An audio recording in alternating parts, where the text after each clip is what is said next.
बड़ों को प्रणाम, छोटों को स्नेह और आशीष। मैं हूँ राजेश त्रिपाठी। स्वागत है आपका मेरे चैनल धर्म दर्पण में।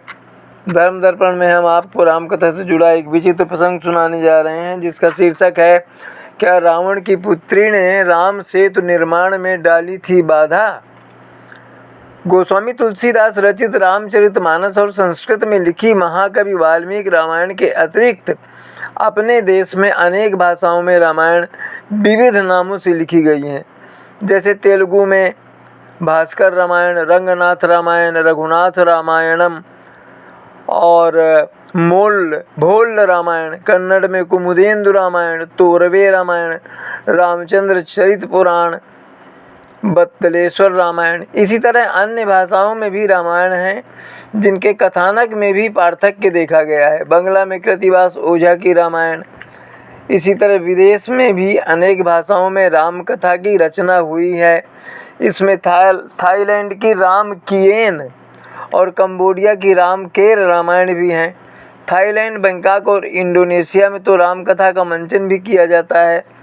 इन विदेशी रामायणों में कई ऐसे विचित्र प्रसंग मिलते हैं जो चौंकाने वाले हैं और दूसरी जगह नहीं मिलते। आज हम ऐसी ही विचित्र कथा आपको सुनाने जा रहे हैं, जिसका उल्लेख थाईलैंड की राम किएन रामायण और कंबोडिया की राम केर रामायण में मिलता है। इसमें रावण की एक बेटी का उल्लेख मिलता है। वैसे वाल्मीकि रामायण या तुलसीदास जी के रामचरित मानस में रावण की बेटी का कहीं कोई जिक्र नहीं है। राम किएन और रामकेर, इन दोनों रामायण में बताया गया है कि 7 बेटों के अलावा रावण की एक बेटी भी थी, जिसका नाम सुवर्णमक्षा या सुवर्णमत्स्या था। सुवर्णमत्स्या देखने में बहुत सुंदर थी और उसे स्वर्ण जलपरी भी कहा जाता है। सुवर्णमत्स्या का शरीर सोने की तरह चमकता था, इसीलिए उसे सुवर्णमचा भी कहा जाता था। रावण की पुत्री सुवर्णमत्स्या देखने में बहुत सुंदर थी, उसे स्वर्ण जलपरी भी कहा जाता था। सुवर्णमत्स्या का शरीर सोने की तरह दमकता था, इसीलिए उसको सुवर्णमचा भी कहा जाता था।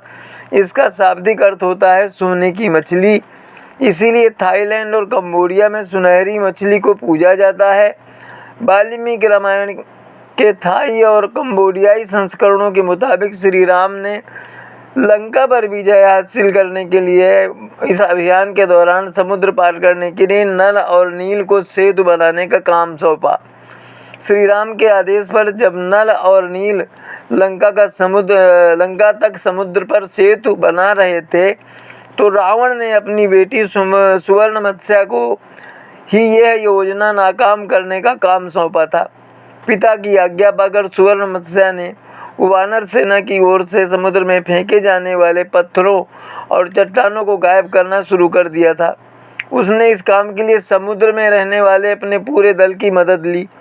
आधी मछली और आधी कन्या होने के कारण सुवर्णमत्स्या को जलपरी भी कहा जाता है। साथ ही सोने का शरीर होने के कारण उसका नाम सुवर्णमचा भी पड़ा। थाईलैंड और कंबोडिया में मान्यता है कि सुनहरी मछली घर में रखने से वास्तु दोष का निवारण होता है और घर की हर विपदा दूर हो जाती है। थाईलैंड और कंबोडिया की रामायण में एक उल्लेख ये भी आता है कि रावण की बेटी को हनुमान से प्रेम हो गया था और वो हनुमान से विवाह करना चाहती थी, लेकिन हनुमान जी तो ठहरे ब्रह्मचारी, इसलिए उसकी आशा नहीं पूर्ण हो सकी। कहते हैं कि जब हनुमान जी लंका दहन कर रहे थे, उसी समय स्वर्णमत्स्या की नज़र हनुमान जी पर पड़ी और उसे जो है वो बहुत अच्छे लगे हनुमान जी, और उनसे उसे प्रेम हो गया। कहते हैं कि पिता रावण की आज्ञा पाकर सुवर्णमत्स्या ने वाराणसी की ओर से समुद्र में फेंके जाने वाले पत्थरों और चट्टानों को गायब करना शुरू कर दिया। उसने इस काम के लिए समुद्र में रहने वाले अन्य पूरे दल की मदद ली। राम किएन और राम के रामायण में लिखा है कि जब वानर सेना की ओर से डाले जाने वाले पत्थर गायब होने लगे, तो हनुमान जी ने समुद्र में उतर कर देखा कि आखिर ये चट्टानें कहाँ जा रही हैं। उन्होंने देखा कि पानी के अंदर रहने वाले लोग पत्थर और चट्टानें उठाकर कहीं ले जा रहे हैं।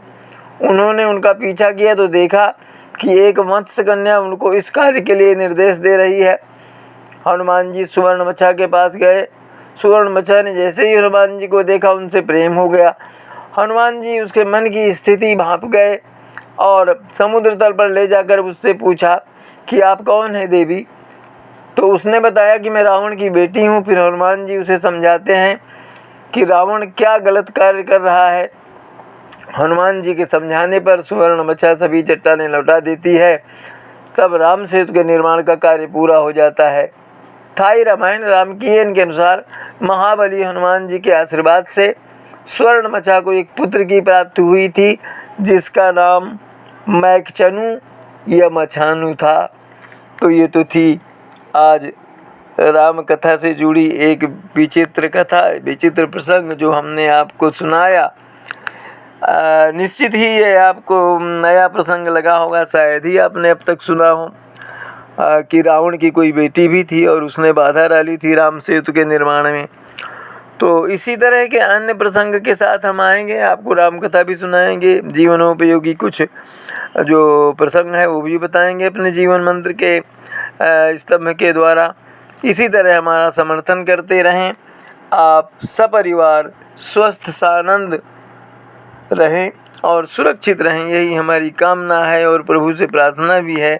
हमारे चैनल का इसी तरह समर्थन करते रहें, इसे वीडियो अपने बंधुओं में शेयर करते रहें, साथ ही हमारे चैनल को सब्सक्राइब करते रहें। धर्म दर्पण को आज यहीं तक, मिलते हैं अगले वीडियो में, तब तक के लिए नमस्कार, प्रणाम।